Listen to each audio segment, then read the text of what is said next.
Bem-vindo ao Leitura de Ouvido, o podcast que transforma linhas em ondas sonoras.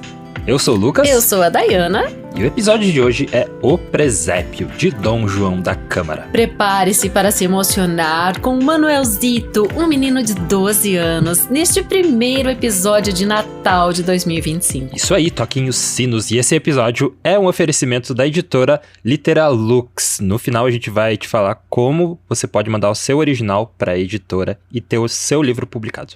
Boa leitura.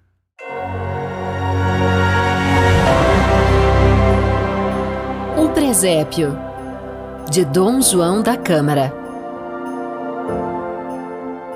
Havia quase um ano que estava na loja, mercearia num bairro escuro, em que mal entrava de esguelha, como espreitando a medo um raio de sol, entre as casarias muito altas da Rua Tortuosa. Com 12 anos, que saudades tinha da aldeia, da família, dos antigos companheiros de escola, dos cães amigos que ladravam de noite a vigiar a casa. Tudo lá tão longe. Ah, se ele soubesse! Pois nem uma lágrima lhe viera anuviar o último adeus, quando a diligência dera a volta na estrada e ele vira sumir em si os choupos da ribeira e o lenço que mão saudosa sacudia no alto do cabeço. É o que o deslumbrava a ideia de Lisboa, de que tantas maravilhas grandes lhe contavam. Ainda agora partia, e já se via de volta na aldeia, de relógio e cadeia de ouro, a falar de alto, a puxar o bigode, a dar enchente como Januário, que lhe arranjara o lugar. Com o seu examezinho de instrução primária, Marçano de uma tenda, não, que os pais não o queriam para cavador. Tinham sido consultados o mestre-escola, o prior, o senhor Freitas, lavrador muito importante que arrastava tudo nas eleições, o custódio, velhote de muito bom conselho, e todos se tinham mostrado de acordo. Não havia como Lisboa para fazer um homem. Era ver o Januário, que tinha casado com a viúva do patrão. A loja era de um cunhado dele, bom homem, áspero, mas bom homem. Os olhos baixos do Manuelzito, fitos no chão, viam no tijolo resplandecer auréolas que giravam como fogo de vistas pelas festas. Ah, havia quase um ano, e no desvão da escada, onde às 10 horas o mandavam deitar, a morrer de calor no verão, no inverno a morrer de frio, punha-se a rever os campos e a casa deixados sem as lágrimas, que lhe corriam agora em grossos fios pelas faces. Os primeiros dias foram passados muito lentos. A conselho do Januário, um biscoito ou outro da mão papuda e oleosa do merceeiro tinham-no ajudado na tarefa. Assim é que ele havia de ser homem um dia. Mas o patrão mostrava maior pressa. Pai, mãe e mestre-escola nunca lhe tinham batido. Atreveu-se uma vez a declará-lo. Foi pior. Chegou o verão, as festas de São João e São Pedro aumentaram-lhe a tristeza. Reviu nesses dias mais intensamente a alegria da aldeia, os bailes à noite em volta da fogueira, a ida à fonte pela manhã, o sino a tocar à missa, e ele a pensar que, quando fosse crescido, havia de ter uma namorada por quem queimasse uma alcachofra, a quem cantasse umas quadras falando de estrelas e de flores. A bulha nas ruas nessas noites não o deixara dormir. Cada bomba era uma pancada no coração. Um sol e dó que passou tocando arrancou-lhe lágrimas de imensa saudade. Pelos santos, com a melodia do tempo, ainda foi pior. Depois veio o inverno, começaram os dias de chuva. O mau tempo irritava o patrão, porque ele afugentava fregueses. Na loja, com recantos muito negros, acendia-se muito cedo os candeeiros, e o Manuelzito tinha pena da sombra em que se acolhia com maior amor. Pasmava os olhos, fugia com o pensamento para muito longe. «Acorda, ralaço!» gritava-lhe o patrão. Estava a chegar o Natal. Que lindo era o Natal lá na aldeia! Andavam na rua a abrir um cano. Quase ninguém ali passava. Os passeios eram cheios de lama. O patrão andava furioso. Então, o pequeno teve uma ideia. Lembrou-se de fazer muito misteriosamente um presépio. O segredo em que havia de trabalhar mais o animava na tarefa. Todos os dias, muito a medo, enquanto o patrão almoçava ou saía da loja algum instante, vinha à porta, se não havia freguês a servir, espreitava, corria, apanhava um nadinha de barro nas escavações do cano, escondia-o e, debaixo do balcão, quase às apalpadelas, ia fazendo as figurinhas. Assim, modelou o menino Jesus, que deitou num berço de caixa de fósforos, Nossa Senhora de mãos postas, São José de grandes barbas, os 3 reis magos a cavalo, e os pastores, um a tocar gaita de folhas, outro com um cordeirinho às costas, e uma mulher com uma bilha. Não se pareceriam lá muito, mas ele deu provas de que sabia puxar pela imaginação. Sempre lhe faltava alguma coisa. Havia problemas difíceis de resolver. Um dia, engraxando as botas do patrão, lembrou-se de engraxar um dos reis e pôs-lhe depois umas bolinhas brancas de papel a fingir os olhos. Aos anjos fez asas com as penas de uma galinha que depenou para um jantar de festa que não comeu. Moeu vidro para fingir as águas do rio e, no papel de embrulho, recortou um moinho que só havia de armar à última hora. Levou nisto parte de novembro e dezembro todo até o Natal. Escondia os materiais debaixo da enxerga e, de vez em quando, revia-se na obra. O que mais o encantava era o menino Jesus, com a cabeça do tamanho de um grão de milho, com buraquinhos a fingirem olhos, ouvidos, nariz e boca. Tinha mãos com 5 dedos riscados a canivete e 2 pezinhos que ele achava um encanto. Com tiras de papel azul havia de fazer o céu, e como não tinha dourado onde recortasse a estrela, fez um papel branco uma meia-lua. Vinha quase a dar a mesma. Aquele mês passou correndo. Era a véspera do Natal. Às 10h30, o patrão mandou-o deitar e saiu. Que alegria estar só! Não lhe deixavam luz, mas que importava? Às escuras, armaria o presépio, e logo começou. Enrolou o moinho, pôs-lhe as velas, esticou o papel azul que fingia o céu e pregou nele com um alfinete a meia-lua. Espalhou o vidro moído num S em volta das palhas. Dispôs as figurinhas, suspendeu os anjos.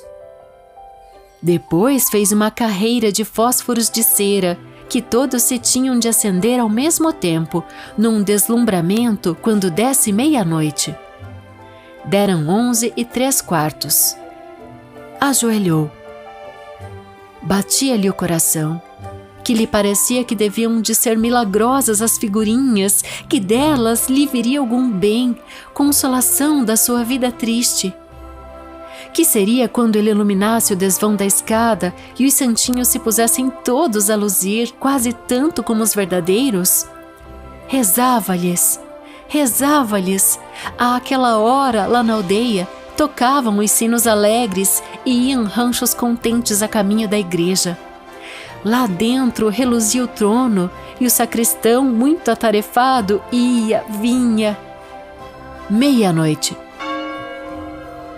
Acendeu os fósforos e ficou embasbacado. Nunca assim vira coisa tão perfeita. Os anjos voavam deveras, os cavalos dos reis galopavam, o rio corria, as velas giravam no moinho e os pontinhos do menino Jesus sorriam-lhe no rosto a São José e a Nossa Senhora. Pôs-se a cantar como lá na aldeia. Andava nessas campinas esta noite um querubim. Tão elevado cantava que nem ouviu o patrão abrir a porta, entrar na loja, chegar ao desvão. Acordou-o do êxtase um pontapé. Isso! Agora larga-me fogo à escada! Varre-me já esse lixo! E ele, a chorar, levantou-se, foi buscar a vassoura. O bruto continuava aos pontapés. Vá! Mas, quando se deitou, encontrou na enxerga uma figurinha. Apalpou-a, conheceu-a logo. Era do menino Jesus.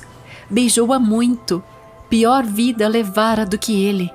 Sentiu de repente um dó muito grande do patrão, que não vira nada, nem que era tão bonito aquele menino, com um olhar tão meigo nos seus olhinhos picados.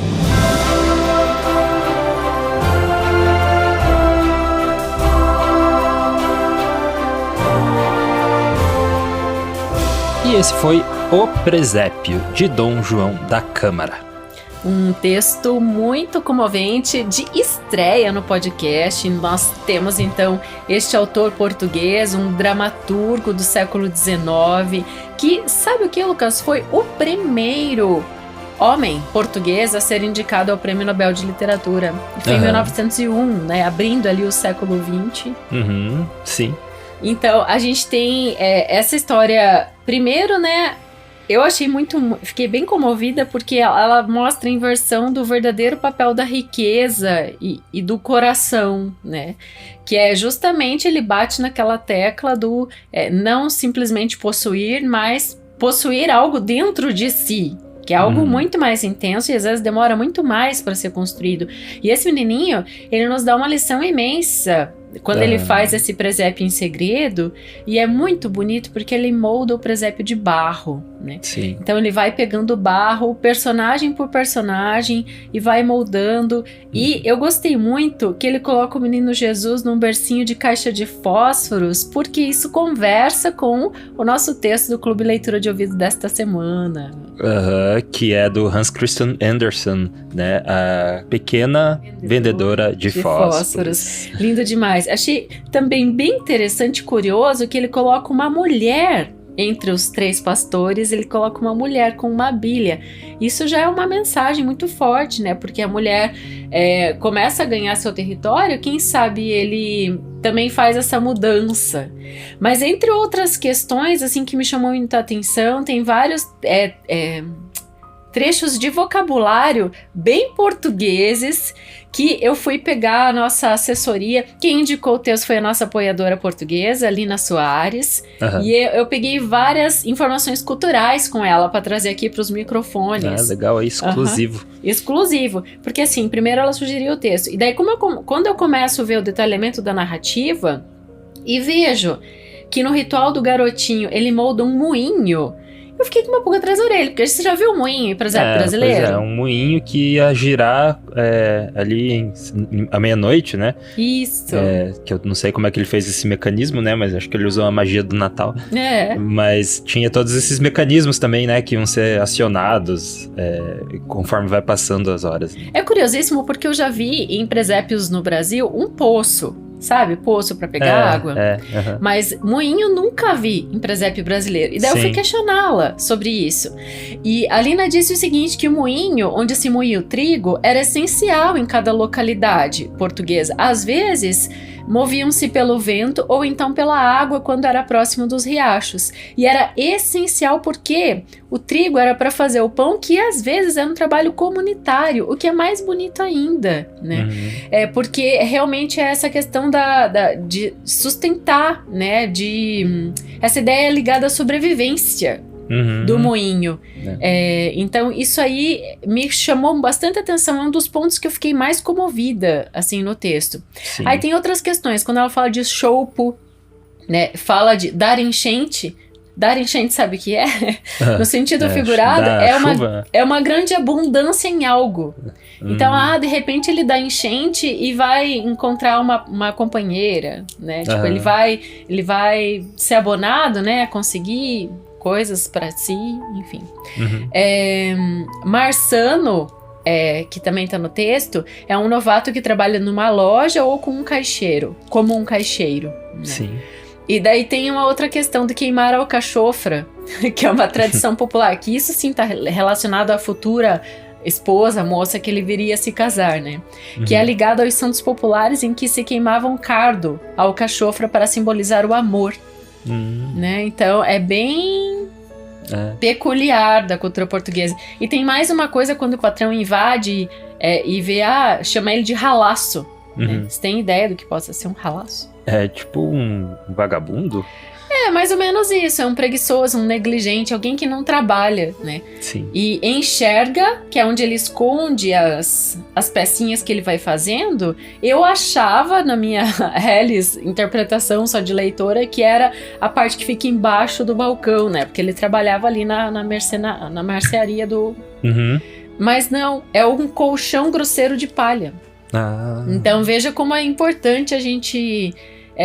né, e buscar na cultura assim do país o que significa cada coisa. Eu achei muito bonito mesmo esse texto, fiquei comovida porque a gente tem um clássico roteiro de um menininho que sai da aldeia e vai para a capital, que é Lisboa, né, em busca de melhores oportunidades. Deixando para trás ali sua terra.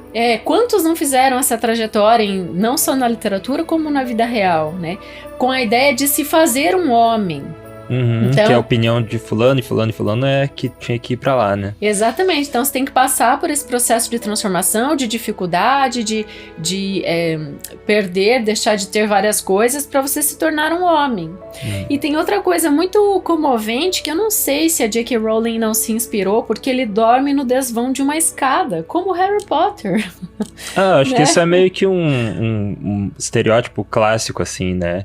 Desse tipo de histórias, porque eu lembro que na Pequena Vendedora de Fósforos também ele traz essa, não literalmente dormir embaixo da escada, né, mas é comum trazer assim essa, morava nesse lugar específico, assim, e sempre que descreve parece que é embaixo de uma escada, né, mas eu acho que se tornou assim um símbolo, né, dessa pobreza, né, dessa pessoa que vive sozinha, assim, e sendo mandada pelos outros, né, o quartinho ser embaixo da escada. E comovente, né, Lucas? Agora eu vou passar a interpretação suprema que eu fiz desse conto, o presépio de Dom João Câmara, que eu encarei como um conto revisional da existência. Compreende aqui comigo, pois se passam várias estações, vários momentos do ano. Pode perceber que ele fala do inverno, fala da primavera, fala do verão. Sim.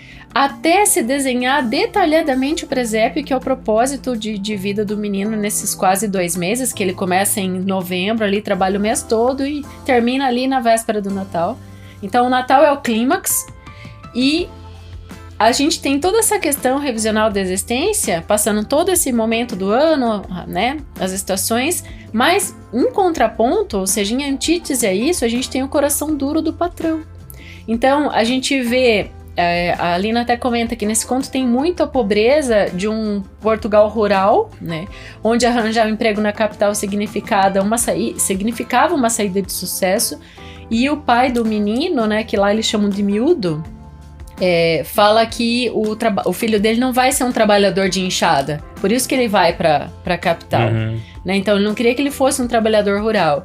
E tem uma outra coisa que é a constatação do trabalho infantil, que era totalmente normal e aceitável, né, na sociedade à época. Então, eu achei assim, bem comovente esse texto. Eu acho que é muito legal a gente começar dezembro com ele, porque ele traz não só esse clima de Natal tão bonitinho, né, na composição do presépio, como também por ser uma estreia, né? O Dom João da Câmara, ele nasceu em 1852 e morre em 1908, né? Então ele é meio que contemporâneo do Machado de Assis. Sim. Né? E que é o nosso grande brasileiro, né?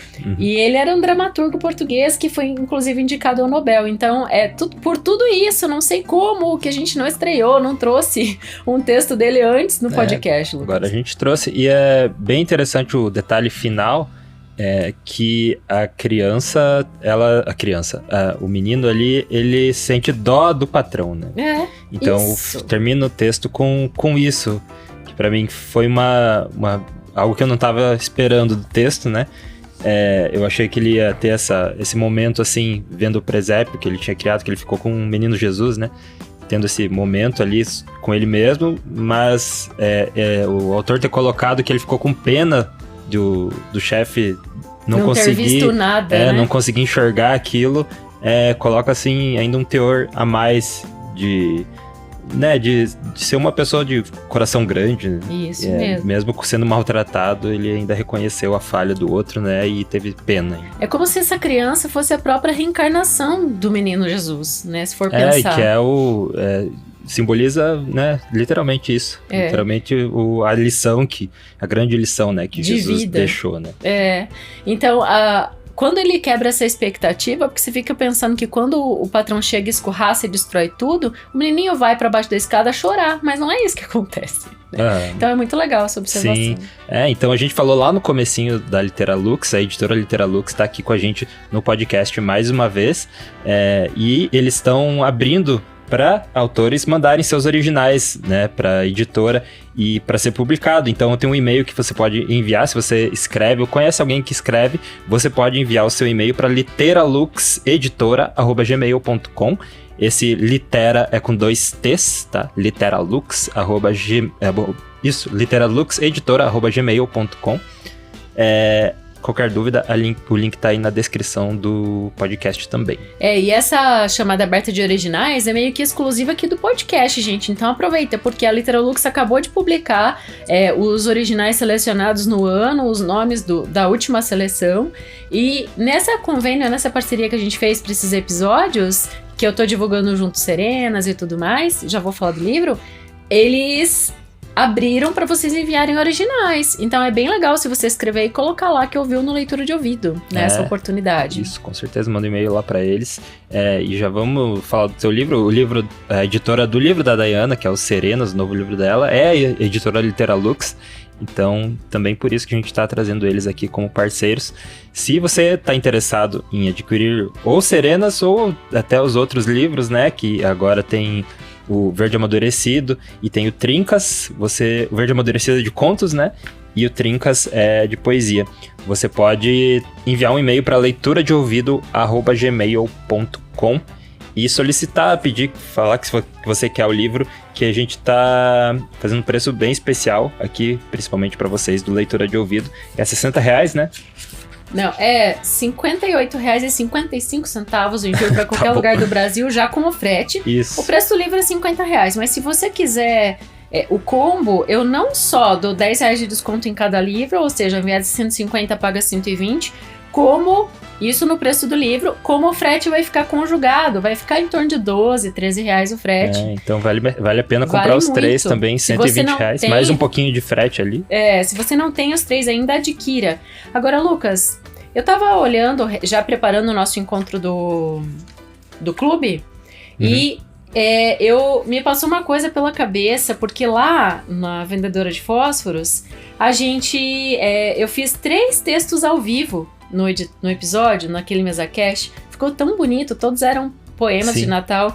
E eu tenho um poema que eu cito Natal aqui, no Serenas. Me ocorreu de fazê-lo aqui ao vivo. Você põe uma música bonita agora. Tá bom, você... som, produção. Então aí, uma amostra pra você ficar com vontade de comprar aí os livros dela. Se chama Escalada, de Dayana Pasquim.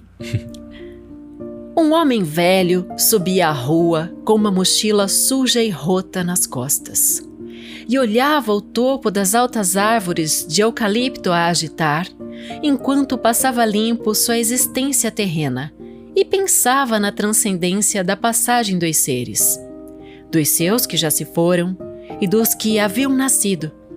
Levava vazia a mochila, mas o peito era cheio do que foi, do que poderia ter sido.